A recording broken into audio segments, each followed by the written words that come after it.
সামনে কিছু কথা নিয়ে আসবেন আমাদের নাগরিক টিভি এবং দৈনিক খোলা কাগজের রূপগঞ্জ প্রতিনিধি মাহবুব আলম প্রিয় ভাইকে অনুরোধ জানাবো তার সংক্ষিপ্ত আলোচনা করার জন্য। অনেক ধন্যবাদ জানাচ্ছি যে রূপগঞ্জ প্রেস ক্লাবকে যে আজকে সুন্দর একটি আয়োজন করেছেন আমাদের জাহাঙ্গীর আলম হানিফ ভাই। ইস্টুট মিডিয়া সহ বাংলাদেশের যে সকল মিডিয়ার উপর হামলার ঘটনা ঘটেছে এবং যে সকল সাংবাদিক আহত হয়েছে এবং সাম্প্রতিক যেই বৈষম্য বিরোধী ছাত্র আন্দোলনের সংবাদ সংগ্রহ করতে যে সকল সাংবাদিকরা শহীদ হয়েছেন, আহত হয়েছেন, সকলের প্রতি শ্রদ্ধা নিবেদন করে আমি কিছু কথা বলতে চাই। সেটা হচ্ছে যে আমরা রূপগঞ্জ প্রেস ক্লাবের যারা সংবাদকর্মী আছি, যারা বিভিন্ন প্রিন্ট মিডিয়া এবং ইলেকট্রনিক্স মিডিয়ায় কাজ করছি, আমাদের প্রথম দৃষ্টিকোণ হচ্ছে আমরা যে অঞ্চলে কাজ করছি সেই অঞ্চলের কল্যাণের জন্য কাজ করি।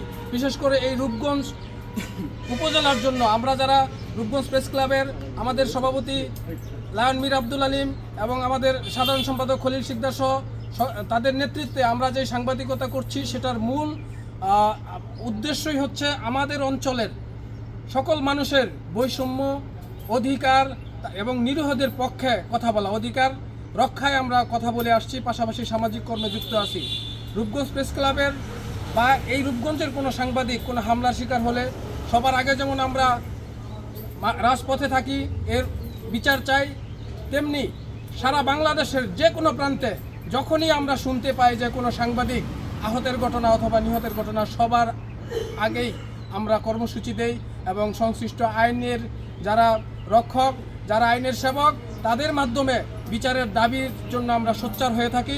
এটাই হচ্ছে আমাদের সাংবাদিকতার স্পিরিট এবং আমরা চেষ্টা করি আমাদের রূপগঞ্জের ভালো দিকটা তুলে ধরতে এবং রূপগঞ্জে থেকে যারা অন্যায় অত্যাচার অনিয়ম করে, জবরদখল করে, জুলুম করে, তাদের বিষয়টাও আমরা তুলে ধরি।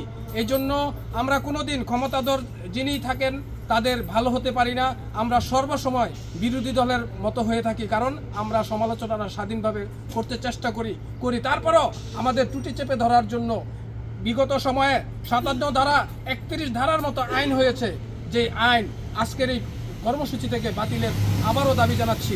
এখন নতুন সরকার গঠন করা হয়েছে, ছাত্রদের চাওয়ার সরকার, রক্তের প্রায় 800 শহীদের, শিক্ষার্থী শহীদের চাওয়ার সরকার। তাদের চাওয়া ছিল বৈষম্য বিরোধী অবস্থান, এখানে কোনো সন্ত্রাস, জুলুম, অত্যাচার, নৈরাজ্য এবং দুর্নীতি থাকবে না, এটাই তাদের চাওয়া। এখন সেই চাওয়াকে পূরণ করতে যাই আমরা আমাদের এবং বাংলাদেশের যতগুলো ইলেকট্রনিক্স এবং প্রিন্ট মিডিয়া রয়েছে সবাইকে স্বাধীন করে দিতে হবে, যাতে দেশের যত আনাচে কানাচে যত নিয়ম আছে সব বিষয়ে যেন মুক্ত সাংবাদিকতা করতে পারে। এই দাবি বহু পূর্ব থেকে আসছে। এখনও যারা ক্ষমতায় তাদের যদি আমরা গঠনমূলক সমালোচনা করে পত্রিকায় সংবাদ প্রকাশ করতে পারি তাহলে এটা স্বাধীনতা। আর যদি আমাদের টুটি চেপে ধরার মতো কোনো ক্যাপাসিটি থাকে, কোনো জায়গা থেকে হুমকি দামকি আসে, সেটা নিন্দনীয়। আমরা নিন্দা জানাই বিগত সময়ে যারা হামলার শিকার হয়েছে, বিগত সময়ে যারা সরকারের ক্ষমতাধরদের হেনস্থার শিকার হয়েছেন, সকলের বিচার এবং তাদের কাঠগড়ায় দাঁড়ানোর, জড়িতদের কাঠগড়ায় দাঁড়ানোর দাবি করছি।